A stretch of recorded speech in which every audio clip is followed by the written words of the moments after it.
It is time to welcome back one of my best friends in the music business, Mr. John Caviness.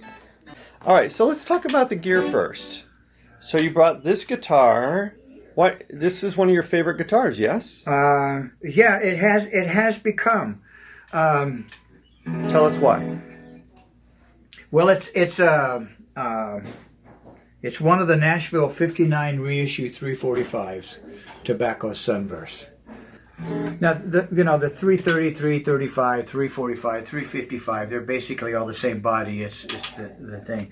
I'll tell you what's the secret, and you like it or you hate it, and that is this Varitone knob. Yeah, I don't know about this. What is... A series of compensated frequency responses. If you get your sound from your gear, you change any little thing, and it changes your entire sound. You can use a different guitar. You know, if you want to sound like Hendrix, you go buy yourself a Strat. If you want to sound like the Allman Brothers, you get a 59 Les Paul. If you get one of these things, and irregardless of the equipment you use, you know, if you're a poor musician, you need one guitar that will do as much as possible. Mm-hmm. The frequency options will change dependent upon whether you're using a tube amp or a transistor amp, or whether you're using a European tube amp or a hot rodded tube amp or whatever. And That's so amazing. I'm using a 60-year-old Gretsch 5-watt amp with a 20-watt speaker, so I can turn it up a bit, but you only put it on about 2 or 3, because you're just interested in the sound. And it will change the character, and then I could put it through my deluxe, and I have these frequency options that can more closely emulate the sound I'm looking for. Now this is what I call economy. An amp with only one knob? Is that correct? Yep. Am I seeing this right?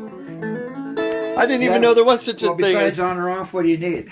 Does one knob does it all? Yeah. And How then many there's times if you listen to musicians, you wish you could find the off knob? now we've got this thing that looks fancy.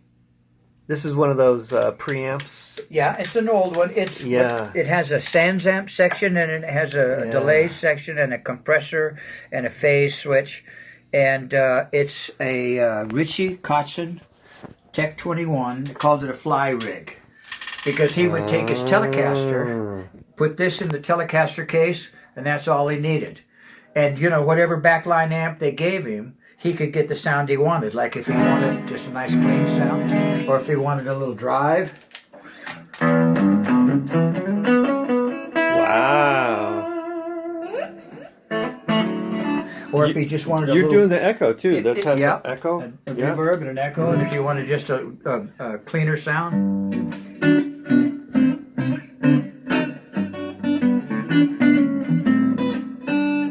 That's impressive.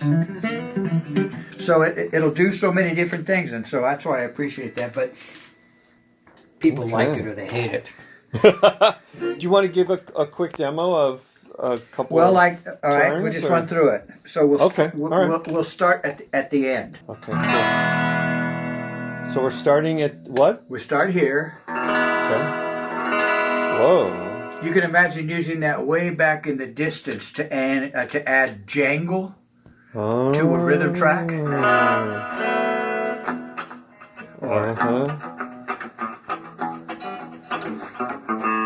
Oh my gosh. But way off in the distance, I'm a little out of tune. Then a little more mid-rangey. Imagine this through a Marshall. Oh, wow. Yeah. And then this is B.B. King used to like it here.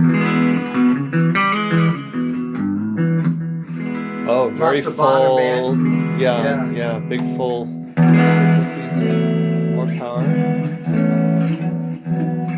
Wow. And then this one.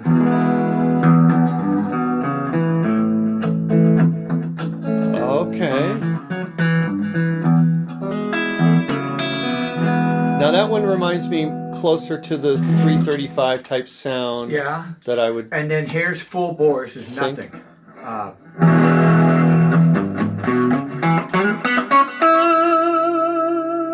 Oh, so that I means haven't it's done anything to it. bypassed? Yeah. That's a bypass. Now you're hearing just the pickups. Oh, is that right? And they've got a lot of huevos, you know what I mean? Yes.